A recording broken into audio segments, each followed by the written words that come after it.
안녕하세요. 애솔입니다. 네, 우리 이번 달에 첫 번째 상장이었던 노타가 상장일 이후 주가가 공모가의 7배 이상까지 올랐었고, 이노테크도 연속적으로 상한가 2방 막 기록해주면서 공모주 전성시대, 신규주가 시장을 접수하고 있는 그런 상황이 계속됐었죠. 큐리오시스에 대한 기대감도 더 높아지긴 했는데요. 상장의 체크포인트 같이 확인을 해보죠. 오늘은 얘기하기에 앞서서 내일은 사실 우리보다 더 떨고 있는 친구들이 있습니다. 2026학년도 대학 수학능력 시험날이죠. 수능일. 혹시 구독자분 중에 수능을 앞두고 있는 친구들이나 수능을 보는 자녀를 두신 학부모님들이 계시다면 모두 진심으로 응원을 전하도록 하겠습니다. 내일 마주하는 문제들이 정말 솔솔 다 잘 풀리기를. 네, 그래서 내일은 정규 시장 시간이 1시간 미뤄집니다. 10시에 개장이고요. 오후 4시 30분 마감이고요. 프리마켓은 운영되지 않습니다. 그래서 내일은 호가창이 9시 20분부터 9시 50분부터 뜰 거니까 8시 50분에 문제 생겼나 하지 마시고요. 라이브에서 만나서 천천히 좀 보시면 되겠습니다. 자, 큐리오시스 이어갈게요. 회사는 세포 기반의 랩 오토메이션을 위한 자동화 제품들을 제공합니다. 면역 세포 분리 과정에 필요한 자동화 세포 분리 시스템 셀퓨리, 세포 증식과 세포 수학 과정에서 필요한 자동화 장비인 라이브셀 이미징 시스템 셀로거, 이런 것들이 있었습니다. 대표 제품인 셀로거는 인큐베이터 내부에서 배양 중인 세포를 밖으로 꺼내지 않고 실시간으로 관찰할 수 있는 자동 현미경 장비였죠. 인큐베이터 환경이라는 게 일반적인 전자장비나 고성능의 센서들이 구동되기에는 적합하지 않은 가혹한 조건이기 때문에 기술적 장벽이 매우 높은 분야라고 말씀을 드렸고요. 특히 글로벌 바이오텍인 레비티와 지난해 ODM 계약을 체결하면서 앞으로 좀 폭발적인 매출 확대가 기대되는 제품군이라고 말씀을 드렸습니다. 공모가는 22,000원이고 키움증권에서 배정받았고요. 아직은 적자 기업이기 때문에 AA 기술특례 상장을 추진했습니다. 최종 배정내역부터 확인해보면 우리사조 조합에서는 미달이 없었어요. 1인당 배정 금액이 약 1,200만원 정도 됐거든요. 직원들 사이에서 다 소화가 잘 됐고요. 기관도 당연히 미납이 없었습니다. 그리고 조금 충격적인 수준의 확약을 기록합니다. 97.89%. 사실상 거의 100%나 다름이 없는 거죠. 이 정도면. 제가 공모주를 만난 이래 이런 게 처음이에요. 한 달 전만 해도 전혀 예상할 수 없었던 수준을 보여주고 있습니다. 그래서 미확약 물량 보면은 단 18,101주예요. 그리고 특히나 6개월의 비중이 가장 높고 그 다음에 3개월 비중이 높습니다. 장기 확약 위주라는 데에 큰 의미가 있다고 생각을 해요.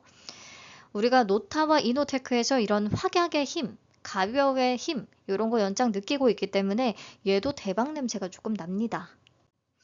자, 최종 확약을 적용하면 유통가능 물량은 32.96%에서 21.92%까지 감소하게 되고요. 공모가 기준 금액으로는 약 367억 원 정도의 규모입니다. 300억 원대라 사이즈 부담도 별로 없어요.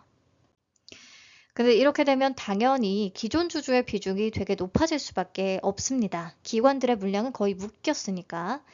자, 상장일에 기존 주주가 80.92%를 차지하게 되네요. 상장일 유통가능 물량을 들고 있는 기존 주주는 누구냐? 이번에도 주로 벤처금융들입니다. 유상증자 발행내역 참고해서 봤을 때 발행가액이 500원대, 800원대, 5,835원, 9,159원, 1,697원, 스톡옵션 행사가는 45원, 그 이후에 16,364원, 11,909원, 요런 정도. 그러니까 전부 다 공모가 22,000원에 비해서는 훨씬 낮은 수준이에요.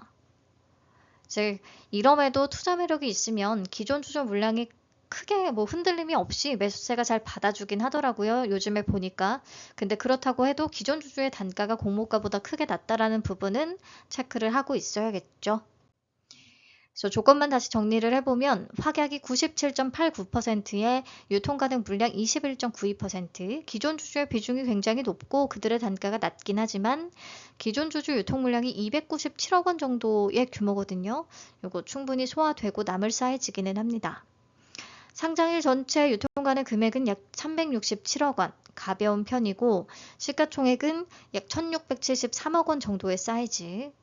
네, 그래서 큐리오시스 또한 확약이 놀라울 정도로 높고 그리고 비교적 가볍다라는 공모주로서 좋은 조건을 가지고 있습니다. 특히 큐리오시스는 국내 유사 기업들 대비해서 시가총액이 훨씬 낮은 수준으로 등장을 하는 거거든요.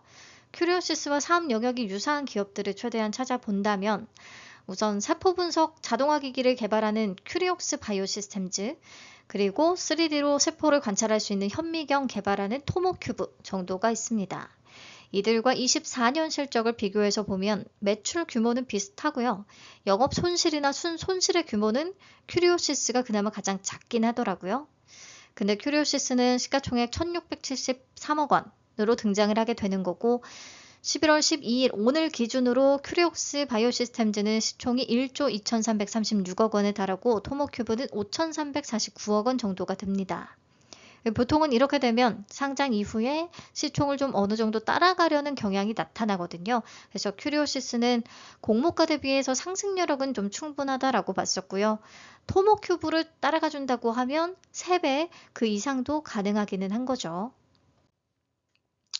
더군다나 11월 공모주의 2차 붐을 이끌고 있는 주역들 노타와 이노테크를 보시면 상장일의 고가 기준의 수익률이 각각 274%, 300%였고요. 상장일 이후에 추가적으로 펌핑이 더 나와주면서 고가 기준의 수익률은 노타가 618%, 이노테크는 478%를 찍었습니다. 그러니까 노타는 공모가 대비 주가가 7배 이상 올랐었다라는 얘기고 이노테크는 6배 가까이 올랐다는 뜻이에요. 그래서 1차적으로는 상장일의 확약이 높고 가볍고 괜찮은 종목은 따따블이 어렵지 않을 수 있다라는 인식이 좀 깔렸을 테고요. 2차적으로는 상장일에 따따블에 매수를 하더라도 추가적인 상승이 충분히 나와주고 있다. 즉 상장일에 높은 가격에 잡더라도 또 더 높은 가격에 팔 수 있을 것이라는 어떤 기대감 이런 게 작용을 할 거라 상장일의 고점과 시초가 이런 것들이 기본적으로 높아질 수밖에 없겠습니다. 그래서 정리해보면 최종적으로 확약이 이노테크 노타보다 높고요. 유통시총도 300억 원대라서 이전의 수급 수준이 좀 이어진다면 따따블의 가능성 없지 않습니다. 앞에서 제가 토모큐브의 시총을 따라잡는다면 주가가 3배까지 뛰는 것도 가능할 것이다 라는 얘기를 했는데 그게 상장 당일 바로 도달 가능한 지점일 수 있을 것 같고요. 3배 가격은 66,000원입니다. 그럼에도 목표 가격은 8만원 위에서 따따블까지도 생각은 하고 있고요. 시초가부터 높게 출발할 확률이 굉장히 높은데 늘 얘기하듯이 중요한 것은 시초가를 깨지 않고 잘 버텨주는지 분봉상의 확인이 필요하겠습니다. 뭔가 목표가를 설정하는 게 요즘은 크게 의미는 없고요. 장전 동시효과와 초반 흐름 보면서 대응을 해보죠. 네, 그럼 내일 아침 1시간 늦은 9시에 찾아뵙도록 하겠습니다. 늘 감사합니다. 좋은 기운 듬뿍 가지고 올게요. 안녕, 편히 쉬세요.